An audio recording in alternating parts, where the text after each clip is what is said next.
ভারতবর্ষের জমিনে গত দুদিন আগে বিহারের মুখ্যমন্ত্রী দেখা যাচ্ছে আমাদের ঘরের এক মেয়ের মুখের কাপড় ধরে টানছে। কেমন লাগলো দেখতে? খুশি তো? আমি জানি বিহারের মুখ্যমন্ত্রী হয়তো প্রকাশ্যে মুখের কাপড় ধরে টানে, ও গোপনে আরো কাপড় অনেক কিছু ধরে টানে, ওর চরিত্র খারাপ আমি জানি, ওর কথা বাদ দেন।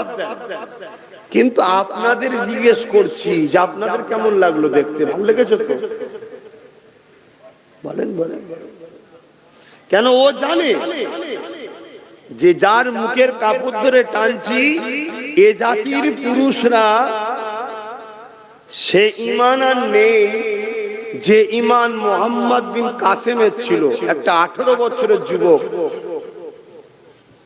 এক নারীর উপরে জুলুম হয়েছিল, খবর পেয়ে পুরো আক্রমণ করে ছিলেন তিনি।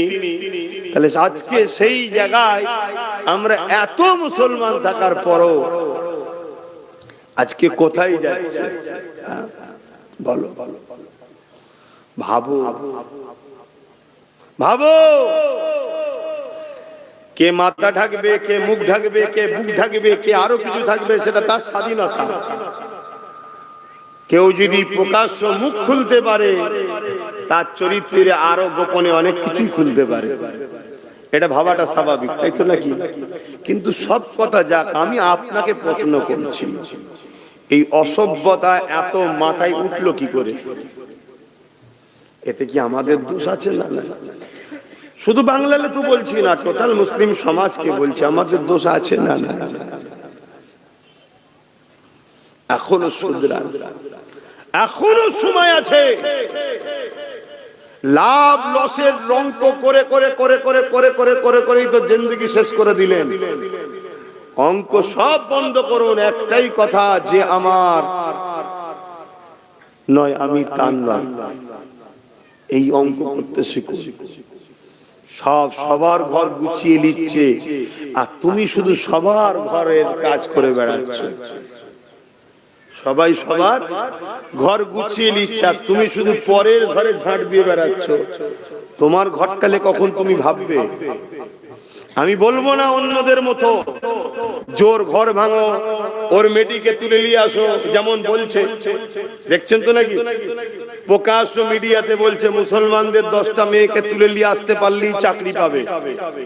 দেখেছেন আপনারা এই ভিডিওটা? কেউ মোবাইল গুলো নিয়ে কি করেন একটু দেখুন। যেমন উত্তরপ্রদেশের যে মুখ্যমন্ত্রী, এখন আমার দেশের জন্য এগুলো বলতেও লজ্জা লাগে, যে একটা সময় বলেছিল মুসলমানদের মেয়েদের কবর থেকে তুলে রেপ করা হবে, জানেন তো? দেখেছিলেন? এই কথা বলছেন। তাহলে এত বড় একটা কুখ্যাত সমাজ বিরোধী নোংরা মাইন্ডের লোক, সংবিধান বিরোধী লোক, সে একটা বড় রাজ্যের মুখ্যমন্ত্রী হয়ে যাচ্ছে। এখনো তোমার আমার খেয়াল নাই যে দেশ কোন গতিতে যাচ্ছে। তুমি এখন, আমি এখন ওই হাতির দেখানো দাঁত যারা দেখাচ্ছে সেকুলারের নামে, তাদের পিছনে এখনো ছুটছি তুমি আমি বলছি না তুমি কমনাল হও, কারণ ইসলামে কোনোদিন গোলামির জায়গা নয়। কিন্তু তার মানে এটা নয় যে আমি এমন একজনের উপরে ভরসা করছি যারই আপনজন, যারই ভাইয়েরা, তাদেরই উত্তরসূরিরা আজকে এত বড় বড় ইসলাম বিদ্বেষী নারী ঘটিত বা মুসলমানদের উপর আঘাত করছে, তারই ঘরের লোকের উপর আমি ভরসা করে বসে আছি। কি অসুবিধা হচ্ছে? ভাবো। আসেন আমি আমার জায়গায় ফিরে যাচ্ছি। আল্লাহ নবী অনেক কষ্ট করেছিলেন এই সমাজে নারীদের ইজ্জতকে বাঁচাবার জন্য। এই জমিনে যখন মানুষ এক আল্লাহকে মানত না, 360টা যখন খোদাকে উপাসনা করত, তারা নারীদের ঘরে জন্তু পুঁতে দিত। আল্লাহ নবী এসে তাদেরকে বুঝাতে লাগলে, এ মক্কা মানুষেরা, এ এলাকা মানুষেরা, এই রোমের মানুষেরা মানুষেরা এ পৃথিবী মানুষেরা, কেন তোমরা নারীগুলোকে এত অবহেলা করো? কেন তোমরা নারীগুলোকে জ্যান্ত মুতে দাও? তারা বলতে লেগেছিল নারীরা হলো অশুভ, নারীদের বাঁচার কোনো অধিকার নাই। আল্লাহ নবী বলেছিলেন না, নারী অশুভ নয়, নারী হলো সেই জিনিস আল্লাহ বা কন্যা সন্তানদের এত নিয়ামত করেছে। কারো ঘরে যদি প্রথম কন্যা সন্তান হয়, এর মানে ওই নারীর বাবাকে মহান স্রষ্টা আল্লাহ জান্নাতে সুসংবাদ দেয়। যুগে যুগে নারীদের ওপরে জুলুম হয়েছে, আর নারীদেরকে ইজ্জত সম্মান ইসলাম দিয়েছে। জোরে বলুন সুবহানাল্লাহ। কিন্তু আজকে এই ভারতবর্ষের বুকে এমনও কথা শোনা যাচ্ছে, ইসলামের সম্বন্ধে মিথ্যাচার। এমনও শোনা যায় ইসলাম রেপ করা নাকি কোনো খারাপ বিষয় নয়। শোনা যায় না, যায় না? এটা এই যে মিথ্যাচার ইসলামের উপরে, এর কারণে আগামী দিন সর্ব জায়গায় মুসলিম পুরুষ তোমরা চারিদিকে মার খাবে। কেন এই মিথ্যাচার এমন ভাবে ছড়ানো হবে, মুসলমান দেখলেই পিটবে। কথা বোঝা ঢুকছে? এটা একটা প্ল্যান তৈরি করা হচ্ছে। যেমন আমি গতকালকে দেখলেন উড়িষ্যাতে অনেক জায়গায় বস্তিতে আগুন ধরিয়ে দিয়েছে, দেখেছেন? দেখেছেন কি বলবেন? এগুলো খবর রাখেন না? এই আগুন ধরানোর পিছনেও একটা কথা উঠছে, এটা আমি অনেক আগে থেকে জানতাম। কেউ একজন কিছু করবে, আমি অনেক আগে বলেছিলাম মুসলিম সমাজের মধ্যে এমন কিছু লোককে দিয়ে এমন কিছু কাজ করানো হবে যার দ্বারা পুরো মুসলিম সমাজকে চারিদিকে টার্গেট করা হবে। এটা অনেক আগে বলেছি। আজকে সেই জায়গাতে মুসলিম যেখানে থাকে সেসব বস্তিগুলো আগুন ধরিয়ে দেওয়া হচ্ছে, আর তাদেরকে একটা বিশেষ স্লোগান দিয়ে তাদের উপরে জুলুম করা হচ্ছে। আগামীতে আরো বাড়বে। আর এই সব কিছুর পিছনে কারণ একটাই, আমরা রসুল ভোলা হয়ে গেছি। আপনি ভাববেন এখানে রসুল ভোলা শুধু কি আছে? হ্যাঁ, আমাদের যে কাজ আমরা সে কাজ ছেড়ে দিয়েছি। আমাদের কাজটাই হলো নায়ের সাথ দিয়া জুলুমের বিরোধী করা। কিন্তু আমরা এতদিন করছি কি? জুলুমের সাথ দিচ্ছি, নায়ের বিরোধী করছি। করেছি না করিনি? আজ নয়, আলহামদুলিল্লাহ অনেক বাপ ভাই মা বোন পরিবর্তন হচ্ছে, নবী বংশের আওলাদ নওসাদের সাথ দিচ্ছে, এটা ভিন্ন বিষয়। কিন্তু আমরা এই পাপের মধ্যে অন্যায়ের বিরুদ্ধে জড়িয়েছি না জড়াই? আজ নাই নতুন করে মানুষ চেঞ্জ হচ্ছে। তবে হ্যাঁ, এটা বলতে পারি এখনো আল্লাহর পক্ষ থেকে মার শুরু হয়ে যায়নি। এখনো সময় আছে, তওবা আমাদের করে নেওয়া দরকার। এখনো টাইম আছে, ফিরে আসা দরকার। এখনো টাইম আছে, পরিবর্তন হওয়া দরকার। এ না জওয়ানেরা, তরুণেরা, আমার নবী পাকের প্রেমিকেরা, আরে আমার নবী সাহাবারা নবীকে কেমন মুহাব্বত করেছে, ওই মুহাব্বত তোমাকে আমাকে করতে হবে। রাসূলুল্লাহ সাথ দেওয়ার জন্য সাহাবা হুজুরকে নিয়ে গিয়ে শুলিতে চাপিয়ে চাপিয়ে এক এক করে শহীদ করে দিয়েছে। শত শেষে আল্লাহ নবীর সাহাবী হযরত খুবাইব রাদিয়াল্লাহু তাআলা তিনাকে শুলির কাছে নিয়ে এসে বলতে লেগেছে, এ খুবাইব, এবারে তোমাকে শুলিতে চাপানো হবে, এখনো সময় আছে, মুহাম্মদ রাসূলুল্লাহকে ছেড়ে দাও। আরে আমার রাসূলুল্লাহকে কেন ছাড়তে বলছে? আমার রাসূল ছিল জালিমদের বিরুদ্ধে, আর খুবাইব ছিল রাসূলুল্লাহর সাথে। তার মানে নবী জালিমদের বিরুদ্ধে, সেই রাসূলুল্লাহ সাথ দিয়েছে বলে খুবাইব হুজুরের উপর জুলুম হতে লেগেছে। আজ তোমাদেরকে বলে দিয়ে যাচ্ছি, তুমি আমি যদি ন্যায়ের পক্ষে সাথ দিই, ইনসাফের পক্ষে সাথ দিই, মানবতার পক্ষে সাথ দিই, গরিবের পক্ষে সাথ দিই, এক কথায় নবীর গোলাম হিসাবে আমি আব্বাস সিদ্দিক থেকে যে লড়াই লাভ নিয়েছি ওই লড়াই যদি তুমি সাথ দাও তোমার উপর জুলুম অত্যাচার হবে, কিন্তু এই জুলুমকে তোমাকে সহ্য করতে হবে। এই জুলুম থেকে খাবলে গেলে হবে না, এই জুলুম থেকে পিছিয়ে গেলে হবে না, কেননা প্রত্যেকটা অন্ধকারের পরে অবশ্যই একটা আলো রয়েছে। রাত হয়েছে বলে খাবলে গেলে হবে না, অপেক্ষা করো, সময় আসলে অবশ্যই আলো ফুটবে, দিন হবে। ঠিক তেমনি আল্লাহ কোরআনে জানিয়েছে, হে আমার বান্দা বান্দিরে, অবশ্যই কষ্টের পরে আমি আল্লাহ তোমাদের শান্তি দেব।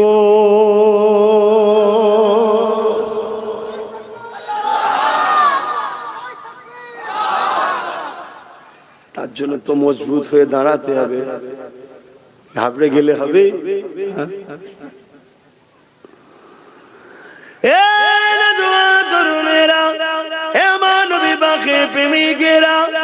কতটা কষ্ট করেছে আল্লাহ নবী, কতটা কষ্ট করেছে সাহাবা হুজুররা ইসলামের জন্য। যখন আমার আল্লাহ পাক জানিয়ে দিলে, জিবরাইল মারফতে আমার রাসূলুল্লাহকে বলে দিলে, হে আল্লাহ পাকের নবী, আখেরি নবী হুজুর, আপনি আজকে রাত্রিতে হিজরত করে না, কেননা জালিমরা আপনাকে শহীদ করে দিবার জন্য তারা মিটিং করে নিয়েছে। এই সময় হযরতে জিবরাইল এসে আমার রাসূলুল্লাহকে জানিয়ে দিলেন, আপনি হিজরত করে নেন। এ যুবকেরা, তরুণেরা, আমার রাসূলুল্লাহকে হিজরত করতে হয়েছিল, কিন্তু আমার নবী পাক ঘর থেকে বেরোবার আগে 40 জন জালিম আমার রাসূলুল্লাহর ঘরকে ঘিরে ফেললো। 40 জন উলঙ্গ তরোয়াল নিয়ে আমার রাসূলুল্লাহর ঘরকে ঘিরে ফেলেছে। অনেক বড় কথা, আমার নবী পাক কিভাবে বেরিয়েছে আপনারা সবাই জানে। ওখান থেকে রাসূলুল্লাহ রওনা দিয়ে দিলেন। রাসূলুল্লাহর সাথে কে ছিল? হযরত আবু বকর সিদ্দিক ছিলেন। রাসূলুল্লাহর সাথে যেতে লেগেছে। এরকম সমান রাস্তা নয়, পাহাড় আর পাহাড়, পাহাড় আর পাহাড়, একটার পর একটা পাহাড় কে ওভারটেক করে করে রাসূলুল্লাহর সিদ্দিক আকবর যেতে লেগেছে। এতটা কষ্ট কেন করতে হয়েছে? কি জন্য নবীর উপরে এত জুলুম হলো? না নবী ইনসাফের পক্ষে ছিল, নবী মানবতার পক্ষে ছিল, নবী গরিবের পক্ষে ছিল, নবী নারীর অধিকারের পক্ষে ছিল, নবী সন্ত্রাসদের বিরুদ্ধে ছিল, নবী জালিমদের বিরুদ্ধে ছিল।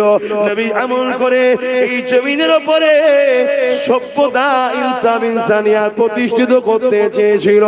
তাই রাসূলুল্লাহর বিরুদ্ধে তৎকালীন জালিম শাসকরা লেগেছিল।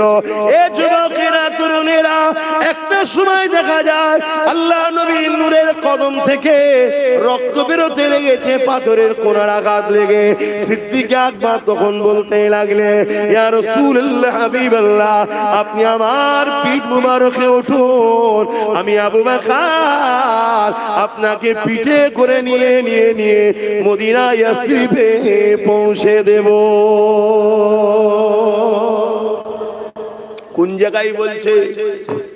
যেখানে এরকম সোজা রাস্তা নয়, পাথরে কোন রকম ধরে আটকে উঠকে করে উঠতে হচ্ছে। এই পাহাড় পার করে আবার নেবে আবার একটা পাহাড়, এই পাহাড়ের রাস্তায়। তখন এত গাড়ি যাবার পাহাড়ে যে রাস্তা করেছে তখন ছিল না, কাঁটা যুক্ত গাছ ভর্তি, যেখানে একবার পা স্লিপ হলে পুরনিচই। এরকম একটা পথের উপরে আবু বকর সিদ্দিক নিজে চলছে, তিনারও পা দিয়ে রক্ত বেরোচ্ছে। সেই অবস্থাতে হুজুরকে বলছে, হুজুর আপনি আমার পিঠে আসুন, এই সুযোগটা আবু বকরকে দিন। কিয়ামত দিন আল্লাহ বললে আমি তো বলবো, আল্লাহ আবু বকর আপনার হাবিবকে পিঠে তুলে ঘুরেছে। জোরে বলুন সুবহানাল্লাহ। ভাবু মোহব্বত কাকে বলে। আর আমার রাসূলের উপরে এই জুলুমটা কেন? নবী অন্যায়ের বিরুদ্ধে ছিল, জালিমের বিরুদ্ধে ছিল। আমি আপনাকে আবার একবার বলছি, প্রকৃত প্রেমিক তো সে যে নবীর সুন্নাতকে মানে। অনেকে আছে মুখে দাড়ি রেখেছে, কেন রেখেছেন? না নবীর সুন্নাত। মাথায় টুপি দিয়েছেন, কেন? নবীর সুন্নাত।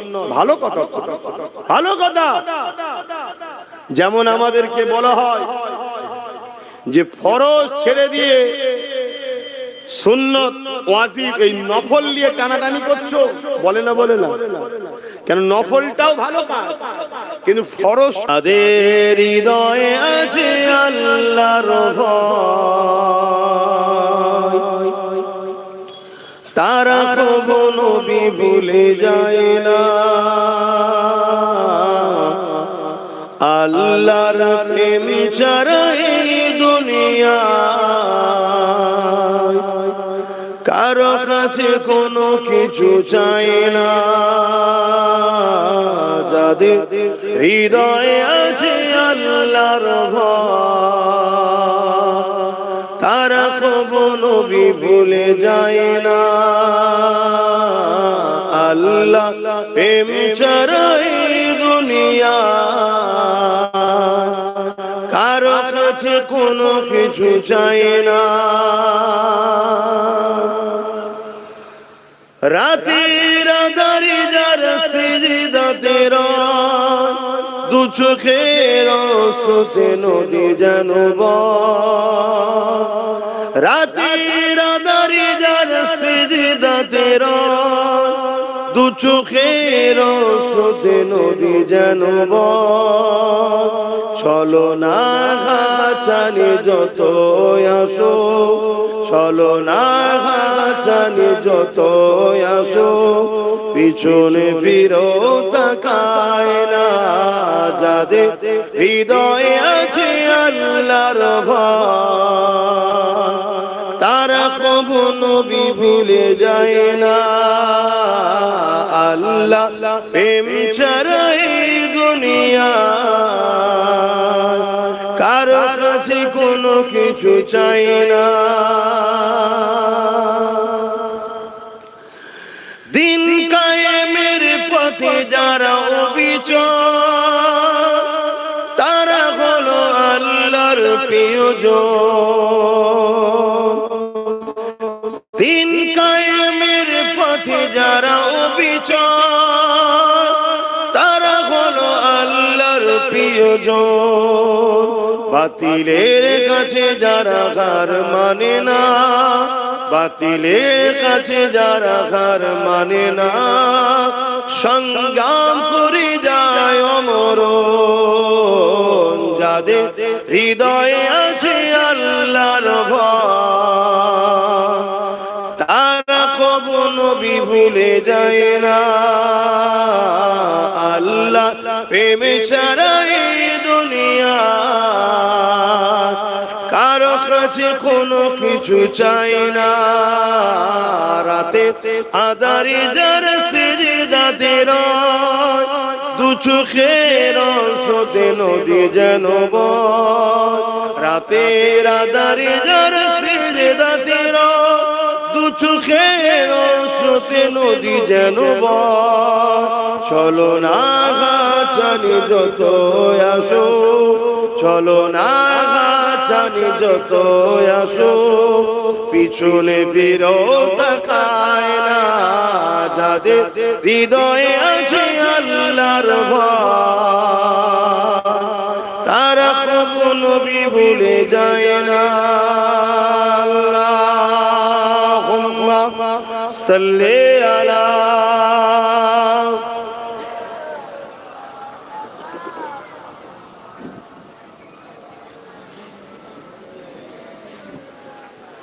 আমার আব্বা জানেরা, ভাইরা, মায়েরা, বোনেরা, আমি আবার বলছি, আমার দেশের বর্ডার সিকিউরিটি নিরাপদের জন্য বর্ডারে বিএসএফ আছে না নাই? কেন রাখা হয়েছে? যাতে বাইরের শক্তি আমার দেশের উপরে হামলা না করে, বা দেশের কোনো মধ্যে কেউ গাদ্দার বা দেশের মাল ইদিক উদিক সরকারি আইন ছাড়া অবৈধভাবে কেউ যেন লেনদেন না করতে পারে, দেশের ক্ষতি না হয়। বা সেনা আছে কি জন্যে? যাতে দেশের উপরে কেউ হামলা করলে প্রতিরোধ করবে, তাই তো নাকি? এজন্য তাদেরকে মাইনে দেওয়া হয়, তৈরি করা হয়েছে। তো উম্মতে মুহাম্মাদি, আল্লাহ তোমাকে আমাকে জমিনে পাঠিয়েছে এই কারণে, এই জমিনের উপরে কেউ অন্যায় করলে তাকে দমন করার জন্য। তুমি কেন বুঝছো না? তুমি মনে করেছো আমাকে নামাজ পড়তে শুধু আল্লাহ পাঠিয়েছে, তুমি মনে করেছো আমাকে শুধু রোজা রাখতে আল্লাহ পাঠিয়েছে। এটাই তো তোমার ভুল কনসেপ্ট হয়েছে। নামাজ রোজা যেমন তোমাকে আল্লাহ হুকুম দিয়েছে, ঠিক তেমনি খোদার্থ মানুষকে খানা দিবার হুকুম, আর খোদার্থ মানুষের উপরে কেউ জুলুম করলে তার বিরুদ্ধে লড়াই করার হুকুম আল্লাহ দিয়েছে। জোরে বলো সুবহানাল্লাহ। তাতে তুমি পলিসি তৈরি করতে পারো, বিভিন্ন রুট তৈরি করতে পারো, বিভিন্ন প্ল্যান পরিকল্পনা করতে পারো, কিন্তু মিশন তোমার একটাই হবে, আমি জুলুমকে খতম করব, ন্যায়কে প্রতিষ্ঠিত করব। এটা তোমার কাজ। আর নামাজ ব্যক্তিগত, রোজা ব্যক্তিগত ইবাদত, হজ তোমাকে মালদার করেছে আল্লাহর ঘর দেখে আসো, ব্যক্তিগত। যাকাত আল্লাহ দিয়েছে তোমাকে, এটা শতকরা গরিবকে 2.5 টাকা দিতে হবে, এটা তোমার কাজ। কিন্তু আল্লাহ যেমন রাসূল টুপি পরেছে, তুমি পড়ছো, দস্তকান বিছিয়ে খাচ্ছো, খাও, কিন্তু যেমন ফরজ নামাজ আর নফল নামাজ দুটো এক নয়, কিন্তু দুটোই ভালো কাজ। ফরজের গুরুত্ব অনেক বড়, নফল অনেক ছোট। নফল যদি ছেড়ে যায় তবুও অনেক গুঞ্জাইশ কনসেশন আছে, কিন্তু ফরজের জন্য কিন্তু অনেক কড়া আইন আছে, তাই তো নাকি? ঠিক তেমনি দস্তকান বিছিয়ে খাওয়াটাও সুন্নাত, তারপরেও যদি ছেড়ে যায় একটা সুন্নাত, তুমি নেকি পেলে না। কিন্তু আমার রাসূলুল্লাহর অনেক বড় সুন্নাত হলো সন্ত্রাস জালিম শাসকদের বিরুদ্ধে যুদ্ধ করে ওই সমাজের মানুষকে জালিম নেতাদের হাত থেকে বাঁচানো, এটা নবীর সুন্নাত। জোরে বললেন না সুবহানাল্লাহ? এইটা কে করবে বলো? সেই জায়গায় উম্মতে মুহাম্মাদি টুপি পরে দাঁড়িয়ে রেখে জালিম শাসকের সঙ্গে সাথ দিয়ে বলছে আমি নবী সুন্নত রেখেছি। সুন্নত রেখেছে না উম্মতকে বোকা বানাবার জন্য রেখেছে, ভাবা দরকার। যদি সুন্নতের প্রকৃত দরদি হতো, যেমন ফরজ ছেড়ে নফল টানাটানি করতো না, ফরজটাও আদায় করতো, নফলটাও করতো, ঠিক না বেটি? তাহলে রাসূলুল্লাহর বড় সুন্নত হলো জালিমের বিরুদ্ধে লড়াই করা। রোমের বিরুদ্ধে রাসূলুল্লাহ লড়াই করেছে, পারস্যের বিরুদ্ধে লড়াই করেছে। কেন? এরা সব ছিল অত্যাচারী, স্বৈরাচারী, মানব সুরাতে পশুর নাই জালিম শাসক ছিল। আল্লাহ নবী তাদের বিরুদ্ধে লড়াই করেছে। এ উম্মতে মুহাম্মাদি নিজের জায়গা ভুলে গেলে। আজ আমরা লড়াইকে ভুলে গেলাম, আজ অন্যায়ের বিরুদ্ধে লড়াই করা ভুলে গেলাম, ন্যায়ের পক্ষপাতিত্ব ভুলে গেলাম। এই ভুলে যাওয়ার দরুন আমাদের আল্লাহ আমাদের কাছ থেকে সম্মান ইজ্জত মানুষের অন্তর থেকে তুলে দিচ্ছে। তাই আজকে আমরা মানুষের কাছে ঘৃণার পাত্র হয়ে গেছি। সবার মুখে একটাই কথা, মুসলমানকে শেষ করো। কেউ প্রকাশ্য, কেউ ভেতরে ভেতরে। তাই দোয়া করব, তার আগে ছোট্ট একটা কথা বলে যাচ্ছি, একটা উদাহরণ দিচ্ছি। সবাই আমাদের দুশমন, এটা মানেন তো নাকি? সবাই আমাদের মানেন তো? নমুনা বলে যাচ্ছি। একটা হলো প্রকাশ্য, দেখুন বিজেপি সরকার আমাদের ওয়াকফকে আইন করে লিখছে না লাইনে ওয়াকফকে। আর আমাদের রাজ্য সরকার দেখুন মুখে আমাদের দরদি, কিন্তু আমাদের ওয়াকফের আইনকে সাপোর্ট করলো না। দেখলেন তো, সবাই আমাদের দুশমন। বিগত দিনেও যারা ছিল তারা আমাদের দুশমনি করেছে না? কথা বলুন, হ্যাঁ কি না বলুন? সব সুযোগ সন্ধানী, আমরা বুঝে উঠতে পারলাম না। তো যাই হোক, এই শীতের বেলায় সময় তো কম, বেশি কথা আর বলতে পারছি না, এতটুকুই বললাম। এখন সালাম দেবো, একটুখানি দোয়া করব। যেসব ভাইগুলো দাঁড়িয়ে আছেন, যদি আমাদের হয় কমসে কম দোয়াতে একটু ভেতরে ঢুকে আসবেন, জানি একটু শরীক হন। সালাম পড়ি, ইয়া নবী সালাম।